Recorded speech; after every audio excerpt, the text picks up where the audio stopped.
So have you've checked out the beach? No, no, I have not checked out the beach. We're not that far from the beach, but I have not checked it out. It's mostly, to be honest with you, the time as I was here was just training, and I was staying in the room. And today was the first time that they went out. They went to another island, and I didn't go because it was going to be too long. It was going to be a long time. So I have some commitments on interviews that I have to do. So that's why I couldn't go. Yeah, it's the time catching the times. Is it kind of hard? Like I'm talking to you, it's almost 2 a.m, but I'm an insomniac, so we're okay. Yeah, It's like, are they gonna have to call you up at 4 a.m. their time? cancel a few of them because of the time zone and me sleeping and me have another commitment. It's not easy, man. Not easy. Not easy at all. How acclimated is Islam? 100%. 100%. 100%. And there's the old question of how's he going to do with Habib there, la la la. And Alex is saying he doesn't want anything to take away from his victory. Should he get a victory? And to be honest with you, I think he's correct. I think it's two men entering, two men. One's going to come a victor, and don't tarnish anything about what that person does, what he got to get there. Because that's what fighting's all about. You can use whatever you want to use, but bottom line is, it's your job to be ready for a win, and it's Islam's job to be ready for a win, regardless of whether no one's in his corner or people that are in his corner are incompetent. It doesn't matter. What matters is just him and Alex, and he has to accept the consequences, just like me as a coach. If I didn't do this or I didn't do that, I have to accept the responsibility, of whatever happens. And if you're the head coach, it's your head responsibility. And I learned that, you know, the hard way. I did it the wrong way in the past where, well, I did my part, or, well, that wasn't the right call. The right call is you didn't do your part because you're the head coach. So whether you knew it or whether you didn't know it, doesn't matter. You're the head coach. So what I'm saying, You take accountability. well, whether I like it or whether I don't like it, yeah, I have to take accountability for what happens. So if I miss something, or instead of saying something, well, I missed it, Islam should have known better because I've done that. I've done that many, many years ago. And end result is you were still the head coach. You were still the quarterback. You were running the plays. So don't look to blame somebody else. Look in the damn mirror. So a lot of how I teach things now is based on my errors that I've made. And I go, okay, well, I definitely was wrong there, so I need to fix that. And and I'm still going to make mistakes. I'm still going to make mistakes, but I'm still going to fix them. I'm still going to own up to them. I'm still going to look at what I need to do to fix the mistakes. Because if you don't own up to it, you don't look to fix the mistakes, then you're not looking to improve, and you're not looking to go ahead further in life. You're going to look to stay where you're at and wonder why you didn't go further than what you did because you didn't accept, and you didn't improve. If you don't accept, how can you improve? You got to accept and move forward. That's so true. Being the coach, like who's in your corner, I think that plays a good part, but also it's the champion has to have the accountability of being the champion anytime, anywhere, anybody, right? I mean, when it all comes down to it. Yeah, and Islam, it's not like he hasn't fought with Habib, not in the corner. He has, but understand this: Habib's always there. Habib's on the phone with these guys, talking to these guys. He's giving wisdom. He's giving them his opinion. He's known these guys longer than anybody. So Habib wasn't in Umar's corner. It was just me. I was assume the other fighter. We were in Umar's corner. He did fantastic, unbelievable job. Usman fought for the Bellator title. Habib was, but the phone, talking to. So Habib is always there. Doesn't have to necessarily be there. If I'm not there, Habib, if I wouldn't have been there for Habib, don't need me to hold my hand. If I wouldn't be there for Islam for this fight, he doesn't need me. He doesn't need me. He knows what he needs to do. He's going to go out and do it, and that's it. So, in regards to what Alex is saying, he's 100% correct, but I just don't think things are going to go Alex's way. I don't, I do what we're supposed to do. It's going to go our way. But then again, think about this. What am I supposed to do? Well, If it goes Alex, I mean, what kind of coach am I to be thinking that? You'd Like never make that excuse. why their coaches aren't thinking, oh, we're going to get beat. Their coaches are thinking, okay, if you get taken down, we're getting back up, so we're assuming we're going to get taken down, but we're not going to stay down. That's what a right mentality of a good coach is supposed to do. And me, because I know what I have on my side, I'm going, well, we're going to go wherever the fight wants Islam wants the fight to go, because Islam can take him down, Islam can stand with him, Islam can do what he wants.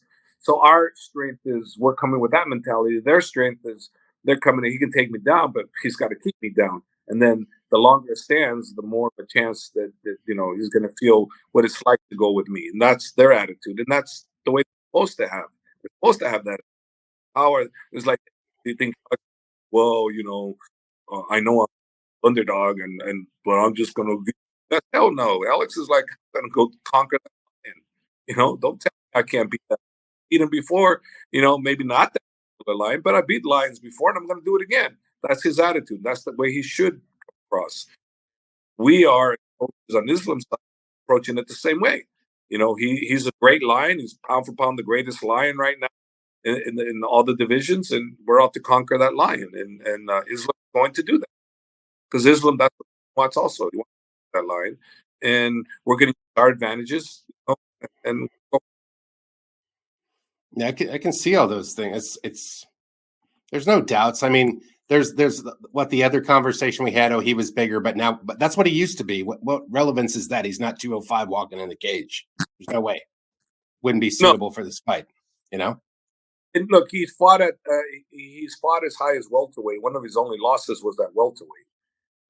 So he has fought at heavyweights, but the thing is, he's been fighting at 145, so he's used to being at 145 and fighting.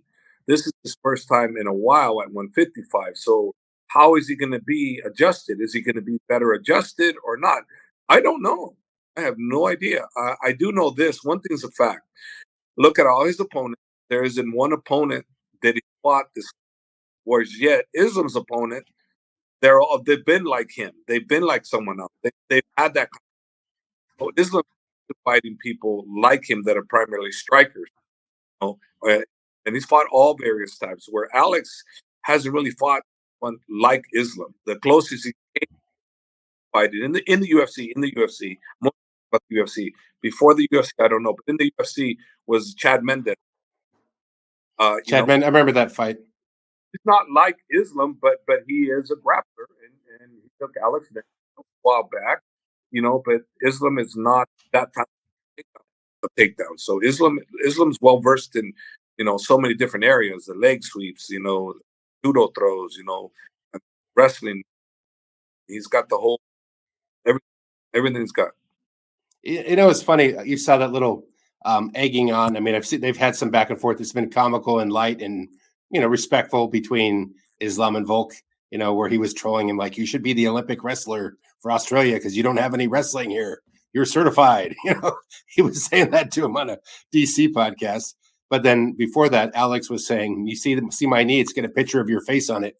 And I'm like laughing. I'm going, since whenever has Islam ran for a takedown like one of these guys with their hands out like zombie, double leg, open to the knee style? Never. That's not his style. So I don't know how you're going to pull that off.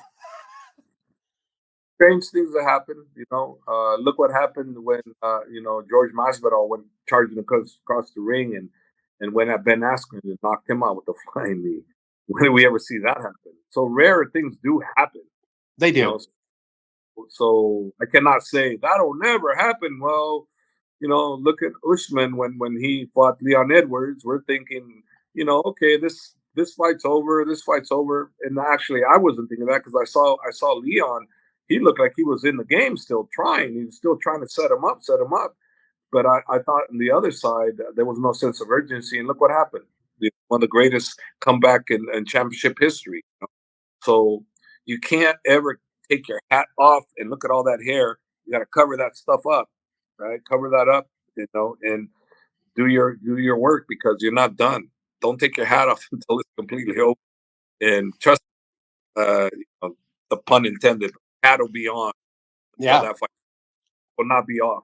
I won't be doing this and going, look at my hair. No. Are you going to be like that famous video where you got the guys behind you, but they're yelling like that's my favorite clip in the world where Monop's behind you with the hat on screaming. I love that video. Calm down, because behind us is the commissioners, and they're telling our guys we got to be blah blah blah professionals, blah blah blah, trying to calm them down, and they're just inexperienced, and but yeah, they're very passionate, especially when their brothers are fighting. I mean, those guys very passionate. That's I have a question. When somebody's in a fight, and just me, I learned a lot of stuff filming at your school, watching patterns. When we talk, that's how I can probably talk on them and sound a little better than average, knowing because I see what they're doing. I'm paying attention. I want to know what it is. That's been my greatest thing, Hav, is to understand why is he winning? Why did he win? How can he beat him? What tools does this guy have to beat this guy? I've always analyzed that in my head. And does somebody get you into their pattern? Like somebody leads the dance. Like Habib was a pressure fighter. He pushed on you. That was the way he was leading the dance. I noticed with Alex, it's almost like hypnosis. It's like a game he plays. Beginning of most fights, guys meet at the center of the ring. Touch gloves. He's like, touch gloves, touch gloves. But he did that with both of the guys, Ortega and what's his name? Max. Like, meet me in the center of the ring. Meet me in the center of the ring. Well, what if I want to approach you from not in the center of the ring, but now I'm complying to you? If you kept doing that, that's tap in the ring, tap in the ring, tap like every round. Like it's like we're doing a Taekwondo Olympic style fighting or something where, but you're also getting somebody psychologically to comply with you. You're taking control. I noticed that as a pattern. Is that something you notice? Like one guy's footwork's working and other guys takes him into his dance and starts lighting him up in fights? Those are definitely things to pay attention to, and those are definitely things that change the outcome of a fight. Yes, absolutely, absolutely, absolutely. You gotta take that control away from them, because you give them too much control. They control the narrative. They control what you're gonna do, and you don't want the fighter to control that. So you want to disrupt what he does. So right off the bat, the mutual thing is, yeah, you shake hands, this and that, and if you listen, you comply to everything that fighter wants to do. He's controlling you. You don't do that. Don't let him control you. I mean, I learned that selling cars, Hav. Oh, you want to see this? Follow me. Follow me, sir. Follow me. Follow me. It's the same thing. Yeah, you don't do So that. You don't. I had that job for a very short time after the military, not a car salesman, but I learned that was the technique. Like follow me, compliance. Oh, it's like, okay, like give me an example, a perfect example, and everybody knows it's a known. Okay, when you got the master, The waiting on the ground. Come here. Come here. yeah, It's safe over now here. it's really good. I mean, he wouldn't be. Come on, man, he's pound for pound rated number one. They didn't rate him for no reason. He's obviously cleared out the division in a great style. In his last fight against Holloway was very, very impressive. Pinpoint accuracy with his punches. He's got longer arms than you think. He might be 5'6" or 5'7", but his reach is that of a 6-footer. He's got long arms. And the guy, he's a warrior, man. One of the great. He's He's a beast. Probably gonna go down as the greatest featherweight of all time, you think? Probably, right? I think so. Yeah, I mean, he ran through his division quite easily. I Yeah, mean, handily, not always easily, but handily, I'd say. he hasn't gotten, and that's Yair Rodriguez and the other guy that Yair is fighting on this card. Demet? No, what's his name? Josh Emmett. Josh Emmett. Yeah, those Yeah. those two are the only ones he hasn't cleared out. And those two will fight each other, and I'm assuming the winner of that will fight, Alex next, regardless of the Islam outcome, which, but he has to defend the featherweight title. So I'm assuming he's going to fight Yair or Josh Emmett, and those are the only two he hasn't really fought to really clear out the division outside of brand new guys coming up the ladder. Yeah. Yeah. Here's the other thing. When you go up a weight class, you're going up against guys, I presume, more than likely hit harder than the guys that are 10 pounds less. It's only 10 pounds. But I'm guessing that when they're walking to the cage weight, it's going to be a little bit higher, and their punching power would probably be a bit higher. I think that we're definitely going to have the weight advantage, and it's a 5 to 10 pound weight advantage, and I say it's not that much, but reality is it's still 10 pounds. So if you have a guy that's 10 pounds heavier and knows how to use it, it is an advantage for sure. I'm just saying it's not as big an advantage as a middleweight to light heavyweight, but it is an advantage for sure. Just like so advantage to us is we'll probably be 5 pounds to 10 pounds heavier. I'd be surprised if we're the same weight, which we could be, but I'd be surprised. And then we're definitely taller, so that's an advantage for us. But there's a lot of more advantages on our side, I feel, than there is on their side, and that's why Islam is favored because we have more advantages. Doesn't mean we're going to win, from the vantage point of view. It just means we have more advantages, so therefore they're favoring Islam to win the fight. There was a lot of emotion. Well, people, I watched other like predictions. I'm like, oh, they're all being led over here to this side. It's like I felt like it was people that bet against Islam before just betting against Islam again. Nothing personal. That's their choice. It's like Yeah, you would pick what you yeah. like. A lot of times you listen to other stars and other celebrities, and they'll pick Alex, and you kind of see where they're going with it. They're subjective to what Yeah. they are like. If I hear a very good opinion that's based on the talent of both fighters, then I'll listen. If it's subjective to what they like, I'll just cross it out and ignore it because it's not important. But if it's someone talking that has the knowledge, then I pay attention because why? Because I want to see if I can slip in, right? Get in that right opportunity to negate a victory for our side. So yeah, I'll listen. But if it's on base that I like Alex, I think he's in, and this is why, and it's kind of whatever. It's just they're trying to control the narrative on that. I don't care. But if it's someone that really, really says something that's important, I'll listen because I go, okay, this is important to look at. Well, I was trying to get Jake on here because he was actually Helen asked him. He's like, kind of see Islam. So I'm like, I want to talk to Jake about that. And he said he would, but we're always missing each other.